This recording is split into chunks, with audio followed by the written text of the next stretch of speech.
آج ہم یہ معلوم کرنے کی کوشش کریں گے کہ شہباز گل کون ہیں، ان کی والدہ کس غمناک واقعے میں جان کی بازی ہار گئیں، ان کی خاندانی تاریخ تعارف کیا ہے، قائد اعظم یونیورسٹی میں اپنی طالبہ کی طرف سے ان پر کیا شرمناک الزام لگایا گیا جس کے بعد انہیں نوکری سے ہاتھ دھونے پڑے، وہ پی ٹی آئی میں کس طرح پہنچے، انہوں نے اپنی زبان کے نشتر سے کیسے پاکستانی سیاستدانوں پر طنز اور تضحیک کے نئے نئے انداز کو تخلیق کیا، مگر پھر جب وقت بدلا اور پی ٹی آئی زیر عتاب آئی تو وہ کیوں سختیوں کا سامنا نہ کر سکے اور بلک بلک کر رونے لگے۔ پاکستانی سیاستدانوں کو شہباز گل سے آخر کیا سبق حاصل کرنا چاہیے؟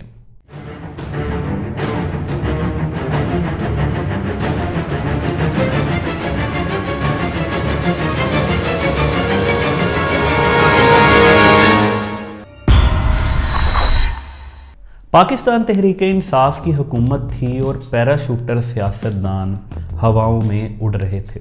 خوشیاں اور طنز ان کے لہجوں سے چھلک چھلک جاتا تھا، اور ایسے ہی وقت جب کسی شرارتی انسان نے سکوت ڈھاکہ اور 70 کے الیکشن میں دھاندلی کے مرکزی کردار جنرل محمد عمر کے بیٹے مسلم لیگ نون کے رہنما محمد زبیر کی مبینہ ویڈیو لیک کر دی۔ آج ویڈیو اور آڈیو لیکس پر اخلاقیات کا بھاشن دینے والے پی ٹی آئی کے رہنماؤں کو اقتدار کے ان دنوں میں یہ سکینڈل سونے پر سہاگا محسوس ہوا۔ پی ٹی آئی کے رہنما شہباز گل تو باقاعدہ مورچہ لگا کر کھڑے ہو گئے، اور پھر جب محمد زبیر کسی دن دل کو سمجھا بجھا کر پارلیمنٹ ہاؤس پہنچ ہی گئے تو آگے زبیر گل مورچہ لگائے کھڑے تھے۔ انہوں نے محمد زبیر کو دیکھا تو آگے بڑھے، شرارتی نظروں سے ان کی سکیننگ کی تاکہ زیادہ مزہ لے سکیں، ان سے ہاتھ ملایا، اور پھر شرمندہ سے محمد زبیر عمارت کے اندر چلے گئے اور شہباز گل کا زندگی سے بھرپور کہا ان کی مسرت کا پیمانہ چھلکنے کا اشارہ دینے لگا۔ کیا حال ہے آپ سے؟ ٹھیک ہے ٹھیک ہے ابھی تک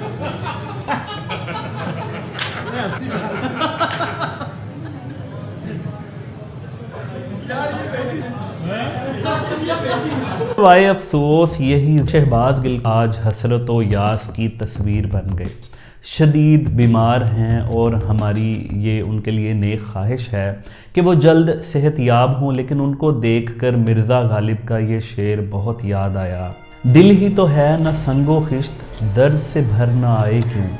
روئیں گے ہم 1000 بار، کوئی ہمیں ستائے کیوں۔